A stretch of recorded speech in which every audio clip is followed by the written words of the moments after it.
Bitcoin. This is a word and also a commodity that many people across the globe are now quite familiar with.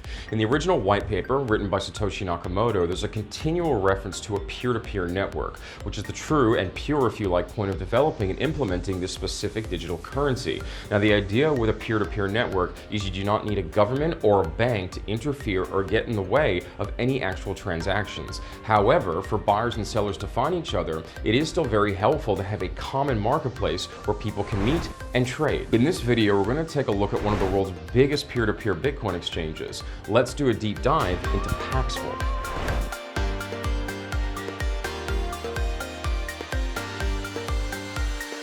We are going to discuss all the great bits and pieces about Paxful, but first, let's have a play around with the actual platform and see how it functions. First up, like any platform, you have to create an account. This part's pretty standard. Then after you enter your particulars, you'll go on to enter your security questions, which is a solid way to protect your identity. Once you have selected your currency of choice, then you enter into the platform.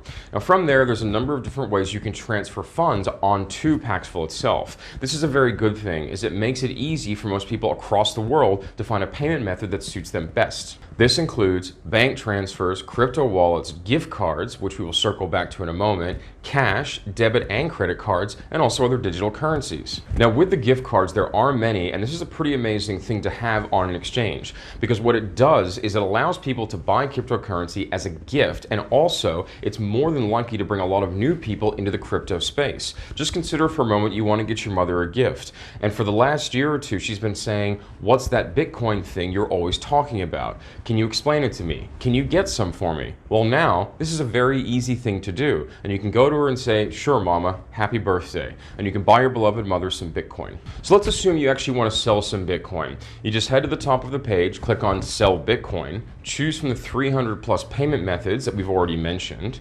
Then you go on to choose how much you actually want to spend. You pick the currency you wish to transact in, select which country you're in, then you jump into the peer-to-peer marketplace when you click the button Search for Offers. Now, once you are into this part of the platform, you can click on a user to open his or her profile for more details on your potential trade partner. It's important to note that the user's reputation, activity, verification level, Bitcoin volume, along with the amount of trusted buy or block buy when the user joined Paxful. You will then proceed to the terms and conditions part of the deal. And once you and the buyer agree on your terms, then you select the amount you actually want to trade. Now, trade is open with the instructions in the chat box. Your Bitcoins are now secured in escrow connected to the trade. Following all instructions of the offer, owner will send the required files and documents, provide necessary information for the actual payment. You then make sure you receive funds from the buyer. Now, the buyer must confirm within the trade that he has paid you. You then click Release Bitcoins, then the Bitcoins will go from trade escrow to the buyer's Paxful wallet. Now, once the trade is actually started, the amount of Bitcoin in escrow is fixed. It will not change according to market fluctuations.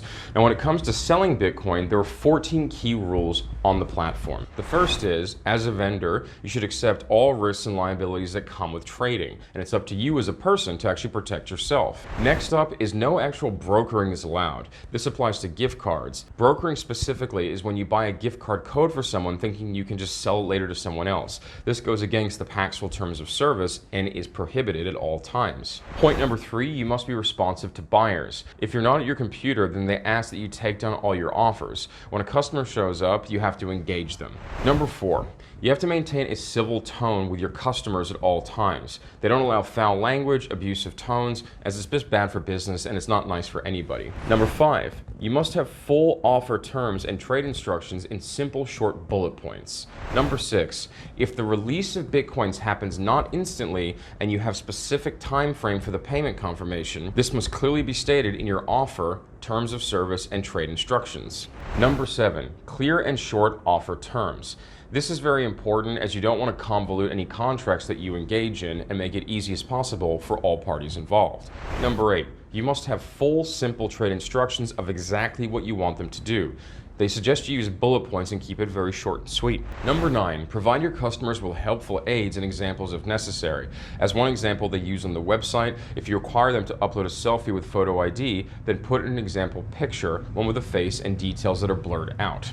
Number 10, You may not use multiple accounts to get an advantage in the number of listed offers or its position in the list. This is unreasonable advantage in the natural market competition, which is considered system abuse. Number 11, it is important that you know what the minimum trade amount is on Paxful. Currently, the minimum trade amount is $10 to buy Bitcoins. If you're selling Bitcoins, the minimum amount is 0.001 Bitcoins. Number 12, not using third parties for payments.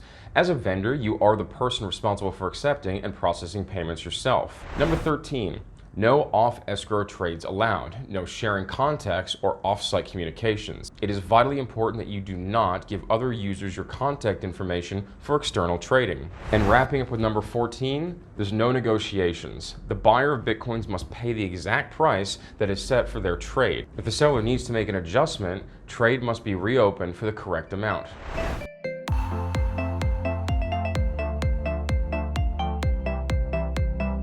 It is not from the benevolence of the butcher, the brewer, or the baker that we expect our dinner, but for their regard to their own self-interest. We address ourselves not to their humanity, but to their self-love, and never talk to them of our own necessities, but of their advantages. This immortal quote comes from Adam Smith's book, The Wealth of Nations. Now, the reason this quote rings so true nearly 300 years on is the drivers in markets and economies tend not to change a great deal over time.